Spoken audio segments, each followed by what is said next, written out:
जो उनके जीवन का एक मकसद था। कई बार उन्होंने ये वाक्य दोहराया कि मैंने एक पुस्तक लिखी है, उसका मुझे विमोचन करना है। वो शुभ घड़ी और वो शुभ दिन आज आया। हरीश जी का स्वास्थ्य बराबर रहे, भगवान से हम यही कामना करते हैं। हमारे मित्र हैं। राजस्थान के मूल पाली जिले के 12वां निवासी हरीश वैष्णव संपादित शब्दों का सफर पुस्तक का विमोचन बाइंदर स्थित वैष्णव समाज भवन में महाराष्ट्र गौ सेवा आयोग के अध्यक्ष शेखर मुंदड़ा, अखिल भारतीय वैष्णव विकास परिषद के अध्यक्ष जयंतीभाई वैष्णव, अखिल भारतीय वैष्णव विकास ट्रस्ट के अध्यक्ष रामचंद्र वैष्णव, महामंत्री भानुशंकर वैष्णव, कपूरदास वैष्णव, इंद्रजीत वैष्णव, कवि प्रमोद रामावत, अनिल वैष्णव, अनिल रामावत सहित देश के कोने कोने से पधारे पुस्तक प्रेमियों के बीच राष्ट्रीय मंच संचालक प्रवीण वैष्णव के संचालन में संपन्न हुआ।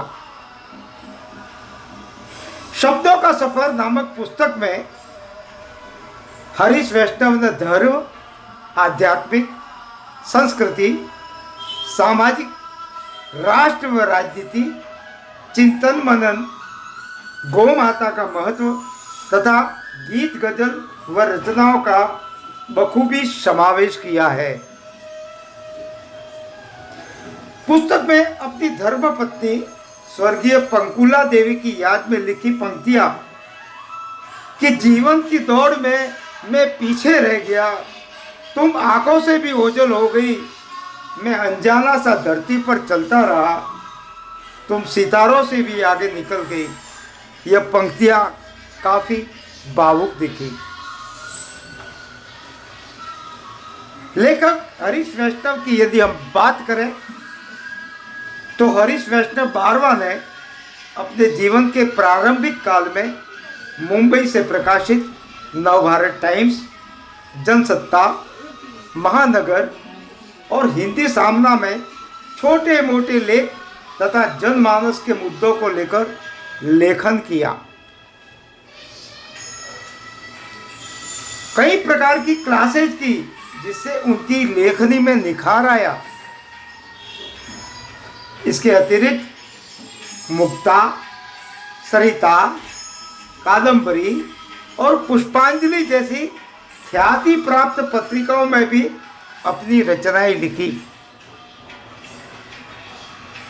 वर्ष 1993 में शिवसेना के मुखपत्र सामना में उत्कृष्ट लेखन के लिए हरीश वैष्णव 12वां को हिंदू हृदय सम्राट बाला साहब ठाकरे के हाथों भी सम्मान प्राप्त हुआ।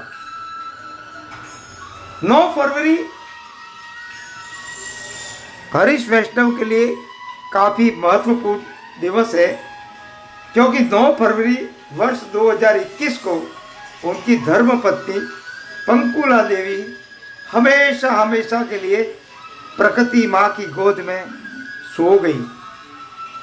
उनकी प्रेरणा से ही हरीश वैष्णव ने मानव सेवा का कार्य अपनाया, जहाँ गौ माता, पक्षियों को दाना पानी जैसी कई सामाजिक सेवाओं का चयन किया, जिसको लेकर 9 फरवरी स्वर्गीय पंकुला देवी की पुण्यतिथि होने से शब्दों का सफर पुस्तक का जो विमोचन हुआ है उसकी सार्थकता और भी बढ़ जाती है। हरीश वैष्णव 12वां द्वारा लिखित इस पुस्तक के विमोचन के अवसर पर उनके गांव के आत्मानंद सरस्वती 12वां के राजपुरोहित समाज, राजस्थान वैष्णव ब्राह्मण भवन ट्रस्ट बाइंदर, लक्ष्मी नारायण मंदिर 12वां, वैष्णव समाज बाली मंडल 12वां मंडल, द्वारिकाधीश मंडल सहित उज्जैन, नीमच, अजमेर, जयपुर जगह जगह से पधारे पुस्तक प्रेमियों ने हरीश वैष्णव का सम्मान किया।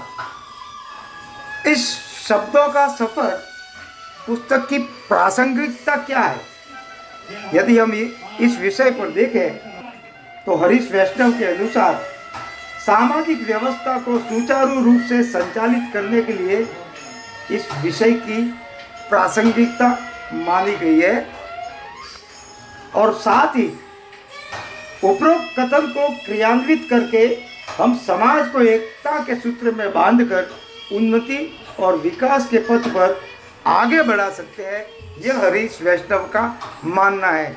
इस अवसर पर हमने महाराष्ट्र गौ सेवा के अध्यक्ष श्री शेखर मुंद्रा से बात की तो उन्होंने क्या कहा, सुनिए। आज आप एक पुस्तक के विमोचन के अवसर पर यहाँ पधारे, क्या कहेंगे? सबसे पहले तो मैं बहुत बहुत बधाई देता हूँ हरीश वैष्णव जी बारवाल जी को, उन्होंने शब्दों का सफर ये पुस्तक का विमोचन आज किया है, मेरे हाथों से किया है।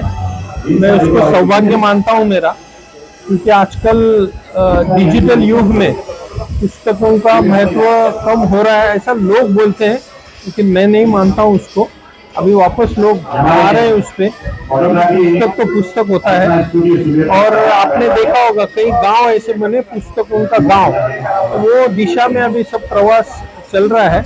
लेकिन मैं स्पेशली इनको बहुत बहुत बधाई दूंगा और मैं इसीलिए ज़्यादा खुश हूँ क्योंकि वो एक गो भक्त है और इसलिए मैं आज यहाँ आया हूँ और उनको शुभेच्छा। सर, पूरे भारत में आप महाराष्ट्र गो सेवा आयोग के अध्यक्ष है। पूरे भारत में यदि महाराष्ट्र की बात करें तो महाराष्ट्र में गौ माता को राज्य माता का इस वर्ष दर्जा दिया गया है, क्या कहेंगे सर? नहीं, अभी हम नहीं दिया है तो मैं क्या बोलूँगा, लेकिन आज पूरे भारत में ये मुझे सौभाग्य मिला कि मैं गौ माता को राज्य माता का दर्जा दे पाए हम लोग, और वो भी देवेंद्र जी फडणवीस जो मुख्यमंत्री जी है उनका बहुत सहकार्य रहा इसमें। और मुझे ऐसा लगता है कि राज्य माता का दर्जा देने के बाद काफी माहौल अलग हो गया है। गौ माता को आप और मैं तो हमेशा रिस्पेक्ट करते हैं, लेकिन जो समाज में कहीं कहीं जगह पे उसको उतना रिस्पेक्ट नहीं था, वो भी रिस्पेक्ट लाने की कोशिश ये हमारी है। और एक बार राज्य माता आ गया तो उसके साथ आने के कायदे इसमें जरूर आएंगे। सर, अंतिम सवाल, महाराष्ट्र में नई सरकार आई है, यहाँ काफी गौशाला है, भारत की नंबर 1 गौशाला भी इसी भाईंदर के पास में है। हम प्रति गाय को कितना अनुदान देंगे, गौशाला को कितना अनुदान देंगे? ये भी मैं बहुत खुशनसीब समझता हूँ। गौ माता की इतनी अच्छी सेवा करने का मुझे मौका मिला है। पूरे भारत में हमारा जो अनुदान है वो सबसे ज्यादा अनुदान है। 50 रुपए प्रतिदिन प्रति देशी गाय ये हम देने जा रहे हैं, मतलब महीने के 1500 हो गए, तो हमारी लाडकी गौ माता हो गई है। तो इनको हम हर एक गौशाला को जिनके पास भी देशी गाय है उनको हम ये अनुदान देने हैं। बात करने के लिए धन्यवाद। Thank you.